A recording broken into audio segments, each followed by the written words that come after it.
स्वागत है आप सभी का तुलुंग नर्सरी में। और आज है शनिवार का दिन। शनिवार के दिन आप लोगों को मैं गोदावरी प्लांट की कटिंग का छोटा सा अपडेट दूंगा, जो कि मैं हर शनिवार को दूंगा। और मैंने कटिंग में इस हफ्ते क्या दिया है वो बातें भी आप लोगों के साथ मैं शेयर करूंगा। और मैं ये जानकारी तब तक दूंगा जब तक इस प्लांट में फ्लावर नहीं आते, तब तक दूंगा मैं। इसका मतलब है कि अक्टूबर, नवंबर, दिसंबर ये 3 महीने में ये प्लांट देगा भर भर के फ्लावर, और मैं उन फ्लावरों की जानकारी आपको दूंगा। अब करते हैं बात काम की। और ये है मेरा पहला बैच, जो कि मल्टीफोरा वैरायटी है। इस वैरायटी में आते हैं फ्लावर पॉट भर भर के। और मैंने इसी प्लांट की कटिंग लगाई है, जो कि मैंने पहली कटिंग से तैयार किया था। और मैंने इन प्लांटों को रिपोर्टिंग किया था 13 मई को, और आज का डेट है 30 मई। तो इस प्लांट को लगाए हुए हमें 17 दिन करीब। अभी तो इस प्लांट को किसी प्रकार का भी फर्टिलाइजर नहीं देंगे, हम देंगे इन प्लांटों को 30 दिन बाद, जब ये प्लांट हो जाएंगे 30 दिन के। पर मुझे करना होगा इन प्लांटों में काम। वो काम करूंगा मैं थोड़ी देर में, क्योंकि मुझे करना है एक और काम। वो काम ये है कि मुझे करना है इन प्लांटों की कटिंग, जो मेरा सेकंड बैच होगा। और मैं इस प्लांट से लूँगा कटिंग जुलाई महीने तक, क्योंकि मुझे बहुत सारे प्लांट तैयार करने होते हैं। और इस प्लांट में बहुत सारी ब्रांच आ रखी है, क्योंकि मैंने फर्स्ट बैच में लिया था से कटिंग, इसीलिए इस प्लांट में बहुत सारी ब्रांच निकली है। और मैं दूसरी बार कटिंग लूँगा तो ये प्लांट हो जाएगा और भी बुशी। अब करते हैं कटिंग लगाने की तैयारी। सबसे पहले तो मैं करूँगा ट्रे को तैयार, क्योंकि मैंने पहले इस ट्रे में ही किया था, फर्स्ट बैच को तैयार किया था। इसलिए मैंने इस ट्रे को धूप में रखा था 4-5 दिन, ताकि इस रेत में फंगस हो तो वो फंगस खत्म हो जाए। अब मैं इस रेत को गीला करूँगा। रेत को गीला करने से पहले मैं डालूंगा पानी में 1 चम्मच एंटी फंगस का पाउडर। फिर मैं पानी को अच्छी तरह हिलाऊंगा, ताकि ये एंटी फंगस पाउडर मिल जाए पानी के साथ सही से।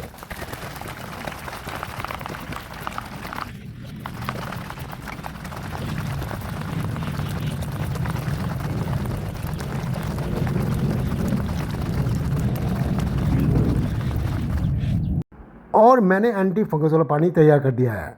अब डालते हैं पानी रेत में। पानी में रेत में भर के ही डालूंगा, जब तक स्प्रे के ड्रेनेज होल से पानी निकलता तब तो दूंगा मैं।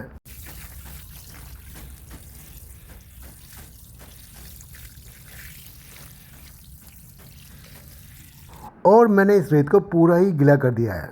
अब हमें करना होगा थोड़ा इंतजार, जब तक ये रेत अच्छी तरह सूख जाएगा।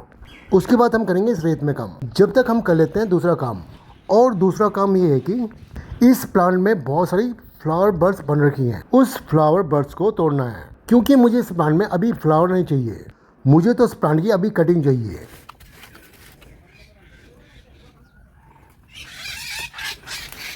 और मैंने इस प्लांट से फ्लावर बर्ड्स तोड़ दिए हैं। अब लेते हैं इस प्लांट की कटिंग। और कटिंग का साइज होगा 3 इंच से 4 इंच तक। अब मैं सभी प्लांट से ले लेता हूँ कटिंग।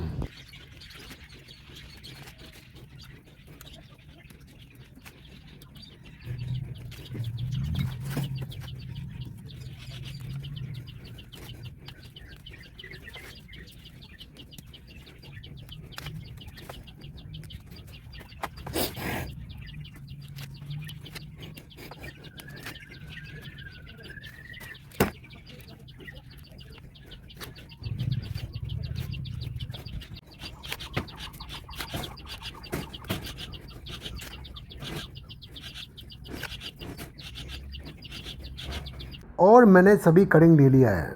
अब मैं इस कटिंग के नीचे के पत्ते हटाऊंगा, और ऊपर के पत्ते मैं 4-5 रखूंगा।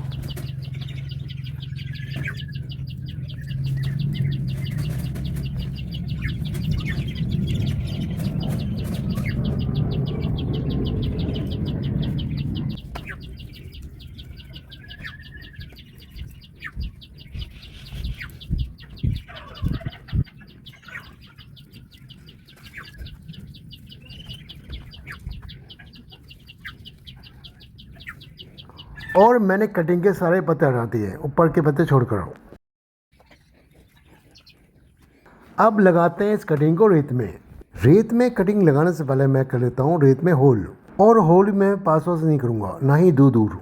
मैं इतनी जगह बनाऊंगा कि एक कटिंग से दूसरी कटिंग तक हवा आर पार हो सके, इतनी जगह बनाकर चलूँगा मैं।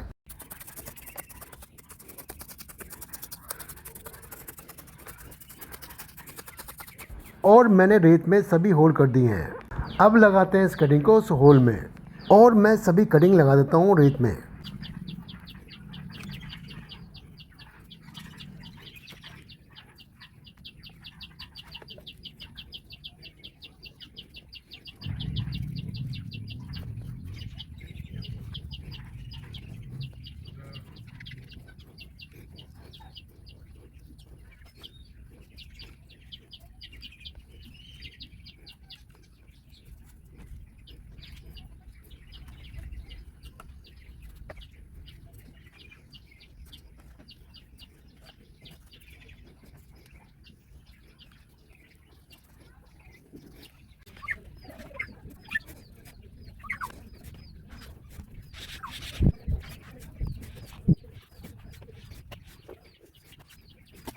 और मैंने सभी कटिंग लगा दिया है।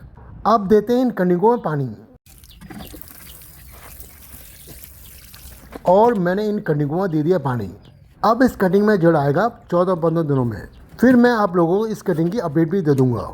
अब करते हैं एक और काम जो करना ज़रूरी है।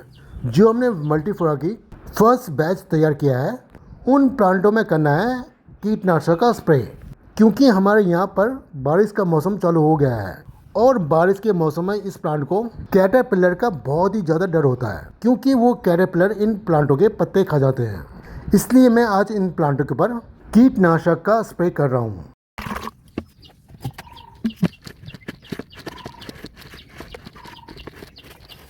और मैंने रेडी कर दिया है कीटनाशक का स्प्रे। अब करते हैं इन प्लांटों के ऊपर कीटनाशक का स्प्रे।